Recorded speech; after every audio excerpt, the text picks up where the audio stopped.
It's my pleasure to now introduce our guest this afternoon, David Malpass, President of the World Bank and a former board member of the Economic Club.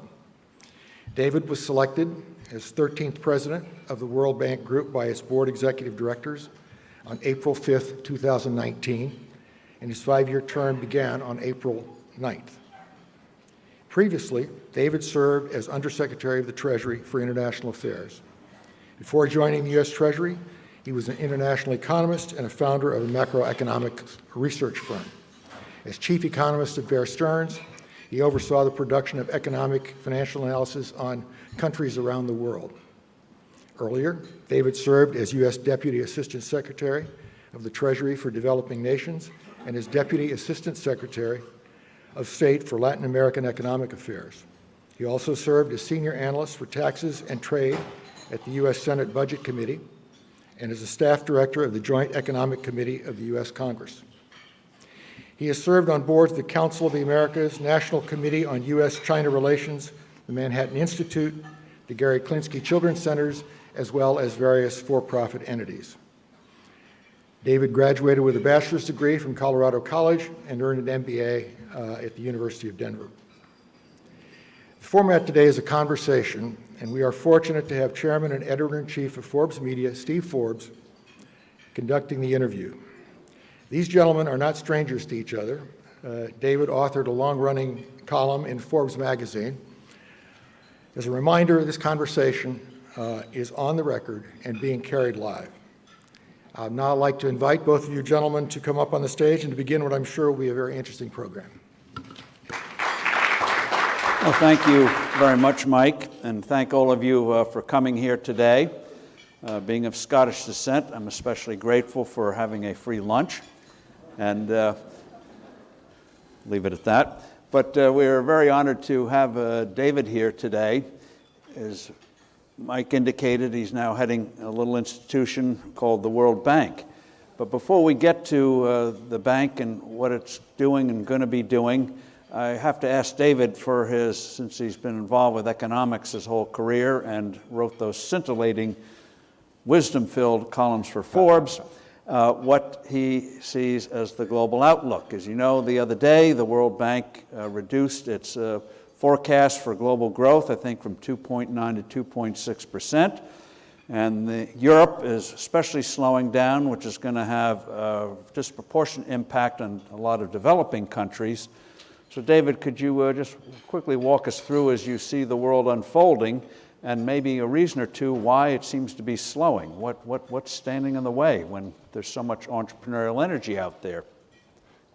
Sure, Steve, and it's very nice to see you and very nice to see lots of friends in the audience and to be in New York and to be with my lovely wife who was introduced by CNBC this morning as the brains of the family, which is, most of you know her and realize that that's CNBC speaking the truth, right? Bill Rhodes saw it and thought right on. So thanks all for coming. So Steve, the slowdown is noticeable, originating in Europe. So the World Bank does a periodic update of forecasts. So this was in the context of that. One added thing that came out of that work is the sluggishness of investment in developing countries. So we have, in a way, 2 or 3. There's multiple challenges facing the developing world right now. One is the slowdown in developed countries, and particularly in Europe. The US is continuing to grow pretty well. China is growing pretty well, and Europe slower in that ways, especially on Africa. Then you have the problem of sluggish investment, and there's also the problem or the challenge of demographics in the developing countries. Some of them are really having a lot of population growth, so slow economic growth is an added problem.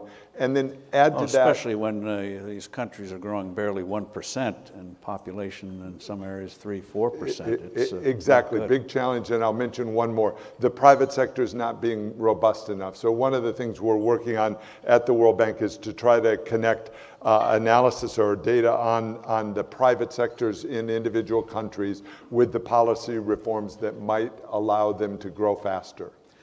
The history of the World Bank, as you all know, came out of World War II. It was one of several institutions created to prevent a return to the horrors of the 30s and 40s, beggar thy neighbor policies, which led to the war.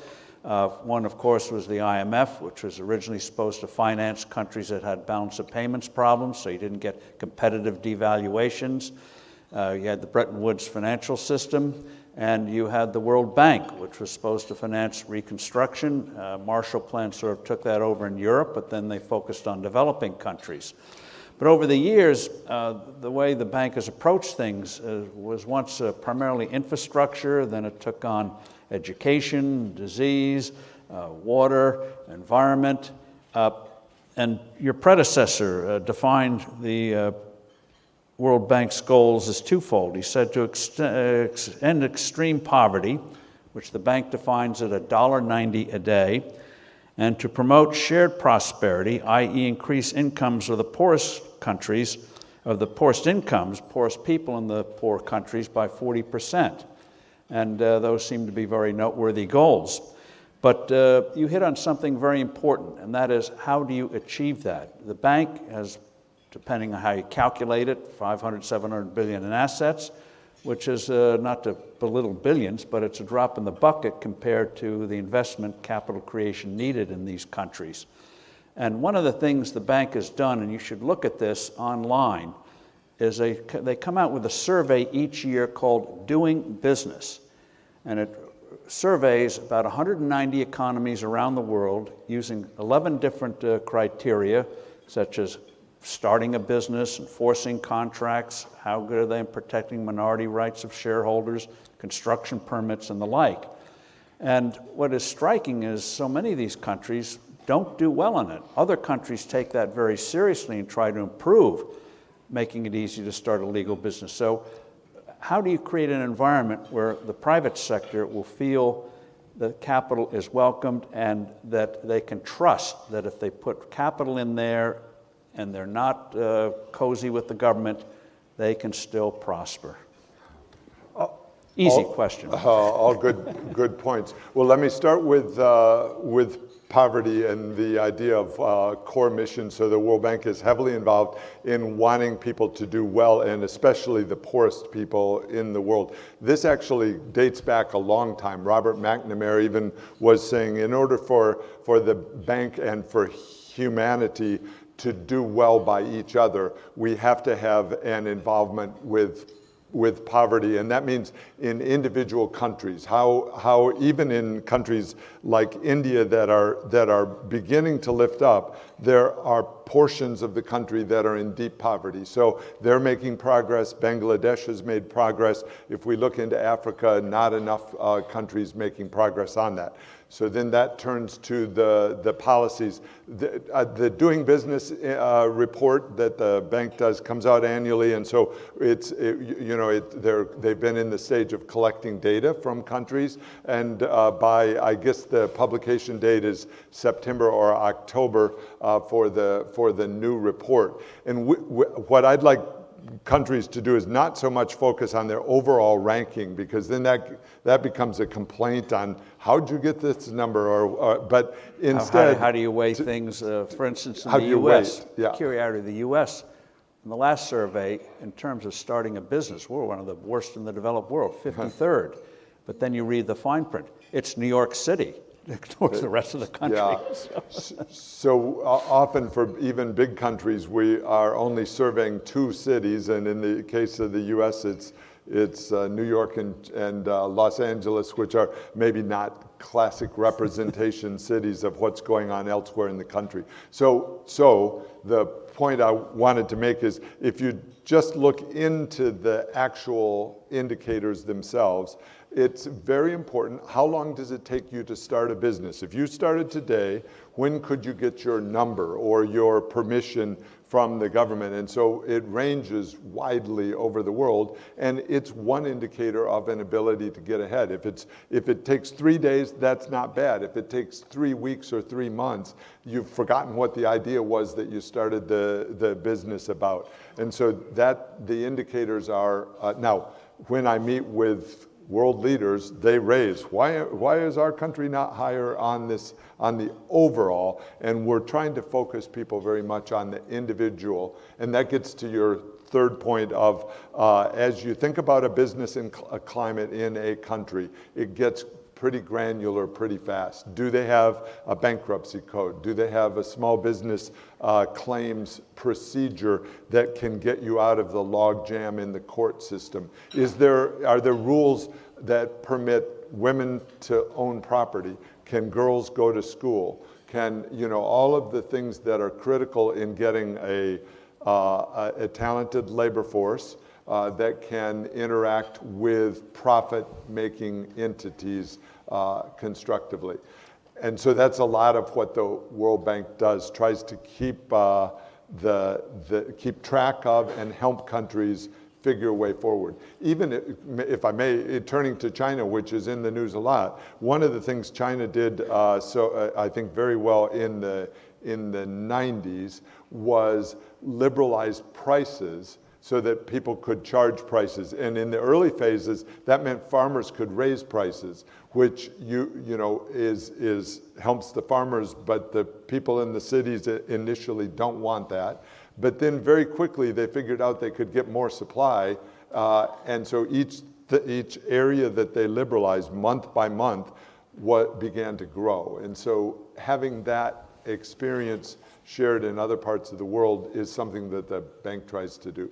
Peter Bauer, who later became Lord Bauer, has described how in parts of Africa they just absolutely wrecked a lot of their agricultural sector with quota controls, price controls, all to appeal to urban citizens, hurting the overall economy.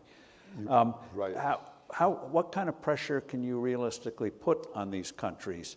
Let's take Pakistan. You recently approved the bank 3 loans, I think $918 million for various purposes. The desperate shapes. They have a new Prime Minister, Imran Khan, great sports figure, and he's suddenly discovering the country's broke. How do you put pressure? And Pakistan ranks very poorly on starting a business. The two countries that do well, one of the best one is New Zealand. And Denmark's right up there, where in a matter of an hour or two, just going online, it's done. You don't have to worry about bribes being extracted by bureaucrats or anything else. Boom, boom, boom. Are there ways in which you can nudge without being called, you're interfering with our sovereign, blah, blah, blah? More than nudge. So if you can focus on what would help the country, you can make that a process, a part of the loan in 2 different ways. One is to have a loan where it's a condition of the loan, and so there can be a precondition that certain things are liberalized, either laws that are changed or passed before the loan becomes effective. And another way that the bank does is called pay for results. And so there's even an acronym, P for R, which means as you no go, organization is complete without acronyms. World Bank has a lot of them. And so you go through and you can pay as the progress is made during the life of the loan. So it's not so much an issue of how do you get leverage. It's more an issue of can the country actually change the key things. There's often vested interests that want to keep it the old way. And so you need political leadership, enough strength within the government or the policymakers to make hard changes. A lot of times they're granular. So in Kenya, we just made a loan of $750 million. So that's a lot. That's a sizable loan with the condition that the fertilizer sector begin a liberalization process so that small farmers could choose which kind of inputs. They'd been in a condition where a lot of the small farmers needed to go to the state co-op store in order to buy their materials. Well, you know how that works. The store doesn't have the things that the farmer actually wants in terms of the type of soil. It varies by soil, by humidity, by the type of seeds that they're using, and so there wasn't a match. So in that way, you can get more productivity. But this goes to the bigger issue of the bank trying to have, and what I'm trying to do with the bank, to have a very clear focus on countries doing better, and especially for the bottom half of the, for the median income of the country to have it go up. It's amazing how something seemingly intangible like that, how you label things, how you determine where assets go, but having that clear accountability, what is happening with each country. That seems strange. That's something rather new. And that kind of laser-like focus. Maybe. Well, so we have You offices. can say it. we have offices in 136 countries. They do a written strategy of what would help the country move forward, and so then that can be looked at, evaluated, and say, okay, if this strategy is done, which people, meaning will the middle of the income spectrum and the people at the bottom benefit from this kind of, if what you're proposing is electricity prices go up a lot to help balance the fiscal deficit, how is that really going to help the people that need to have some electricity within their system? And that if kind of not, granular, then how do we change it? that kind of granular approach would seem to be needed. One of the criticisms of the sister organization of the World Bank, the IMF, is that they go in with really a cookie cutter, and the formulas are the same everywhere, and don't take cognizant of particular conditions where you might want to fine-tune some of these things to get a better final result. We work closely with the IMF, and we work on trying to marry up the idea that the programs working together will end up with a good result for the people. So that's a dialogue that goes on every day, really. One of the criticisms in the past of the World Bank is, which I guess is prone to any organization, cronyism. You do this project, I'll approve that project, and makes it very hard to get transparency and accountability. Just one example on transparency.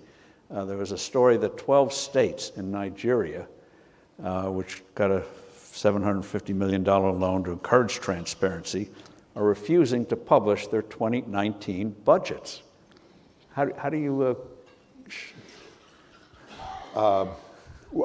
There are some things that are hard to fix or hard to walk back from, and so then you can make your evaluation of whether you want to continue in the same relationship with that. So there are cases where you step a little away. So by not making the loan all at once, you can say, well, you haven't met this condition, the rest of the loan's not going to be forthcoming. Now, I don't know in the case that you're raising whether that can be done, but clearly in Nigeria, a huge number of people, many in poverty and in pretty desperate circumstances, needing better policies. So we would like to have a more transparent system in terms of their budgeting. Now, lots of parts of the world, aren't ready to take that step yet, and so you can push and push. One of the things you've emphasized is accountability, metrics. You recently approved a $500 million loan to Morocco for primary education and the like. Walk us just through the things the bank normally does to make sure the money just isn't used to bloat the bureaucracy, make sure that it goes to the people. How do you measure success? That nice to have the loan, but is it working? Yeah, that's a great core issue of what I'm trying to do and what the bank's trying to do. So there's a parts of the bank that collect a lot of data, and human capital is recognized as a critical part of success for a lot of these countries, and that means education. That means education of girls as well as boys, and it doesn't. As the data is finding out, it's not necessarily connected to how much you spend. In fact, it's often not all that well correlated with your spending, but with how you get teachers to the classroom, how do you get students to the classroom, and do they have some materials? And so I think a lot more can be done in terms of internet availability, but in a lot of places there's not electricity. And so finding that mix of how do you get the materials with a teacher, with a student in the right spot, or at least a weekly check-in from the teacher. So what the bank is doing in a lot of places is this pay for results, that if the absenteeism goes down of teachers, there's more money that can come in. And the same very actively on students. If the students show up in the classroom, are allowed to come to the classroom, then their parents get money. And so you can have a system of actual cash transfers that alleviates poverty, but tries to encourage some kind of good outcome. One of the things the bank has been doing is working with NGOs, also the Gates Foundation, which has done remarkable work in a place like Africa and parts of Asia.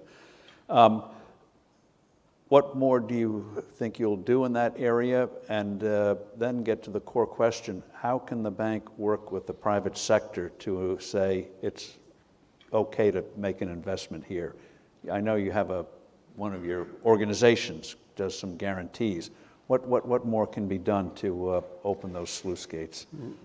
Right, so we welcome working with civil society organizations or non-governmental organizations, and they are constructive in lots of the areas that we work in. So I'm glad you mentioned the Gates Foundation, for example, in Nigeria, that we try to have some work, and when it works, it can really help. There are cases where they can buy and provide some of the medical supplies, and then the bank can work with the government to insist on them being delivered to people in various states. Now that gets into transparency. There's lots of problems in that chain, but working together you can make some progress on that. As far as then the private sector, so the World Bank has 4 main arms.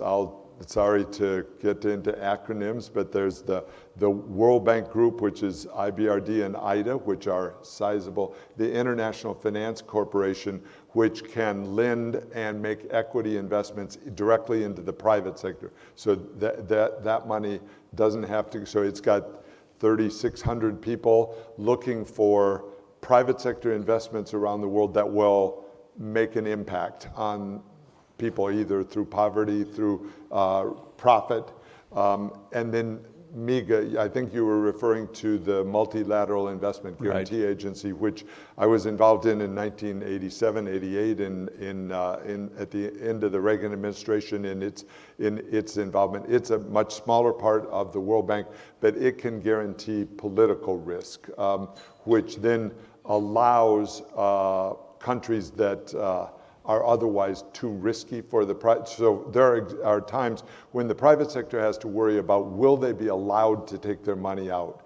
And so if the bank has a relationship with the country, there are that you can analyze it and provide a guarantee on that, and that then mobilizes the investment from the private sector. So those are, and one of the things that I'm trying to do is have the various parts of the bank work together. We've changed, for example, it used to be that IFC would wait to hear about a deal or somebody that wanted a transaction, much like an investment banker would do. And now what we're trying to do is look at what would benefit the private sector environment, and then try to see if there could be private sector investments that would move that along. So actually, almost like anticipating where there could be some private sector activity within a country. You mentioned China earlier, and what people sometimes overlook in the last 20 years, you alluded to it, people living in dire poverty in the world has dropped by 1 billion, averaging 137,000 a day. Doesn't get headlines, but a remarkable move forward. Big chunk, obviously, China. You mentioned India, Bangladesh. In China itself, and particularly in India, obviously trade is a big issue today, but you make the point, we don't realize it here in the US where we have this continental economy, you don't have tariffs going from New Jersey to New York. But in these countries like medieval France, they have state border tax. Walk us through and what you're doing to try to reduce those, which have a real impetus for growth. Sure. If you think about profit or economic development, it often is someone in a town trading with someone else in that same town, or two towns being able to connect and trade things where there's a comparative advantage in the one town versus the other. And so we sometimes lump trade into cross-border trade, but the huge, biggest chunk of trade is within borders, and that gets to the rule of law. That gets to a court system that can adjudicate. It gets to some kind of standards so that you have some comparability across a country. And a challenge that's going on in the world is the spectrum. Different countries use different parts of the electromagnetic spectrum. So can there be standards or standardization or techniques, because then that facilitates. You mentioned Bill Gates earlier. One of his achievements on personal computers was the idea of standardizing, that if it were possible that people could use the same kind of software, that would begin to invigorate commerce. So those are all things that we can look at within. Some of the countries that we work in are big enough by themselves to have a big internal market. And then one other point I'll mention is trade facilitation, which is rather than think about big trade agreements, a lot of times the challenge is just getting across the border, because they check the paperwork on one side, and then the other country checks the paperwork on the other side. So you've spent 4 hours on the one and then 4 hours on the other, or it might be 2 days on each side, and by then your product is less valuable. And so if you can connect that up, and so we're working on that in Central America, we're working on it in the Sahel, working on it in parts of Africa across borders. And as you think about it, at the core of Brexit, a Brexit challenge is the UK, as part of the European Union, has been able to feed its goods into Europe and vice versa through the channel without checking, without slowing it down. And so that became a very important part of just-in-time kinds of economic activity. So one of the challenges is how to speed border transactions. That's one of the criteria you have on doing business is imports, exports, how difficult that is, moving stuff across borders. Yeah, Egypt, for example, can take 16 days to clear something through customs. I was there at the end of April, and so we are working to try to get them to recognize that as a critical impediment to their economic growth. Now you can imagine then that there are entities that kind of prefer it to be slow, because then they have ways to move their own products along. So you want to get governments that really want big economic advances. Just to go back a second to just so people fully understand, particular countries, the states or the provinces within those countries have border taxes within the country, like a tariff. India did that. Yeah, and talk about India. Well, so India, up until a year or two ago, had substantial taxes within that, where you charged a different sales tax, and you had border crossings at the state borders. Prime Minister Modi has done a major change that lowered those, and it seems to be working well. It's not easy to get people to stop charging those differential tariffs. Even in Europe, you mentioned Denmark earlier, so they have a 25% VAT tax, and they have a very large, over doubling the price of a car if you buy it in Denmark. So then that's even within an existing economic union. So Europe finding a way to reduce some of those barriers would help with this growth. One of the core things going on in the global economy is the slowdown of continental Europe at a time when they are aging. They really need to have a lot of growth in order to save up money for an aging society. And part of that is just tax rates internally. The internal tax rates are too high to allow people to facilitate transactions. It's amazing. We think of the EU as open like the U.S., continental U.S., and you point out in many respects it isn't.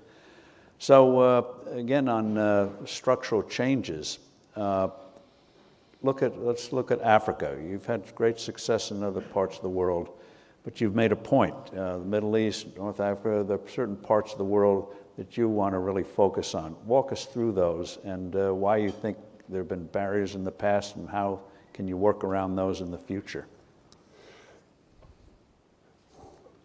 So I'd like to see all people do well, and so then we can try to focus on where there are opportunities, and that often comes from a leader who's strong, who indicates an interest in having their people do well, and then begins to take steps in that direction. So we're working with lots. I don't know if I want to pick or single out particular regions. In my mind, they're all important. Some of our recent sizable loans.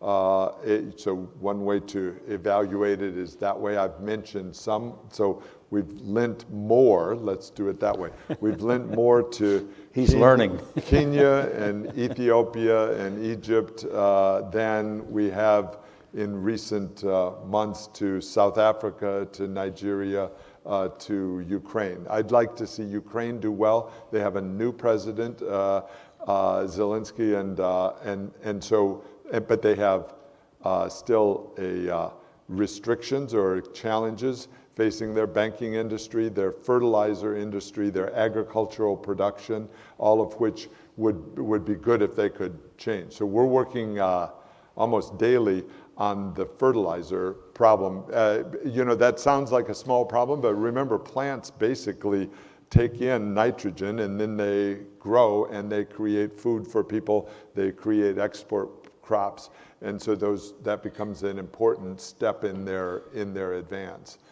One of the initiatives of the bank has been concerned with this before, but you seem to want to put an extra push on it, something we touched on earlier, and that is women.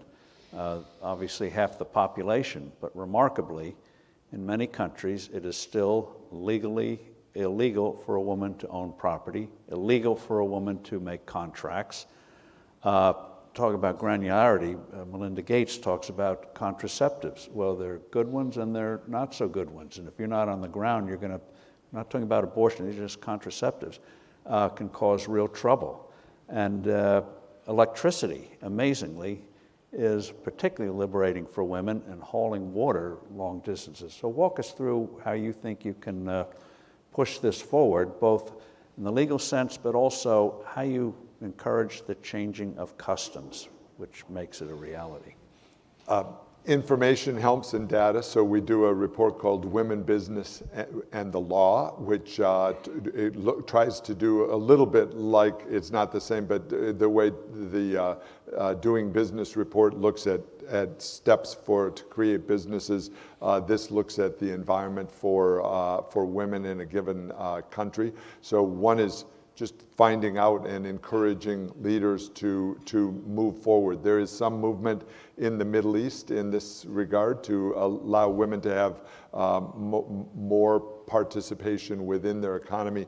And so we can encourage that explicitly, but also show the economic benefits of empowering women within.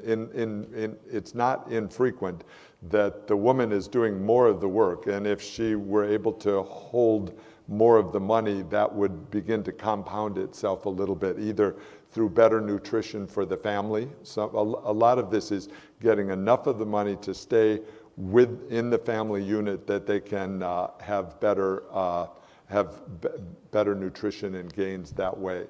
So we have explicit programs that are meant to help finance women that are starting a business, because in the old boy school, often the bank would only lend to men, and so breaking down that barrier to get them used to lending to women who are starting a business is something that you can incentivize and actually make it a condition of, I'll make you a loan if you identify new businesses that have been created that are women-run or women-inspired, and so that becomes a pretty powerful tool that's making, I think, good gains, but lots more yet to be done. And again, having people on the field is critical. Melinda Gates, in her new book, recounts about agriculture, where women do most of the work in many parts of the world. And everyone at the foundation thought, great to increase crop yields and all that good stuff. And she made the point, you got to talk to the people on the ground. What exactly do they need? And she cites in the book the example of rice. They came up with a new way to increase the yield of rice, and they thought that was great, but they didn't talk to the women who do the work. And what they finally got back was, yeah, the yields went up, but since the rice was still so low, the stooping still meant they couldn't get an increased yield. And the new rice took longer to cook. So talk to people. And just as a little aside, the way she got the Gates Foundation to realize you got to talk to people on the ground more was she co-wrote an article several years ago, I think it was for Science Magazine, on the need for that, not for the audience of science, but internally in the Gates Foundation. You got to do these basic things. I want to touch on, before we go, China. We've had some discussion of it, but Belt and Road Initiative and the criticism that why is China, the second largest economy in the world, still receiving loans from a bank that's supposed to help developing countries? Easy. But you get lunch afterwards. So. Yeah.